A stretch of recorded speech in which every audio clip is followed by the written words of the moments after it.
আমরা অনেকেই না জেনে এমন কিছু অভ্যাস করি যা পেটের সমস্যা, গ্যাস, অম্বল অথবা কোষ্ঠকাঠিন্যের কারণ হয়ে দাঁড়ায়। চলো, পেট ভালো রাখার 5টি কার্যকর অভ্যাস জেনে নেওয়া যাক। খাবার খাওয়ার পরপরই ফল খাবেন না।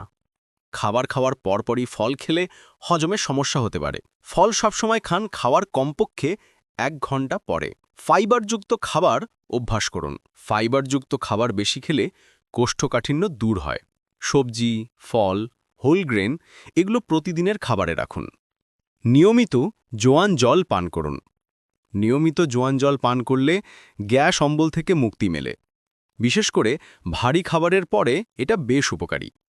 খাবার ভালো করে চিবিয়ে খান। খাবার ভালো করে চিবিয়ে খেলে পেটের উপর চাপ কম পড়ে। দ্রুত খাওয়া হজমের সমস্যা বাড়ায়, তাই খান ধীরে, শান্তভাবে। খাবারে আদা ব্যবহার করুন। খাবারে আদা বাটা ব্যবহার করলে অ্যাসিডিটি কম হয়। আদা হজম শক্তি বাড়াতেও দারুণ কার্যকর। পেট ভালো রাখতে অভ্যাসগুলো নিয়মিত অনুসরণ করুন। শরীর ভালো থাকবে, মনও ভালো থাকবে।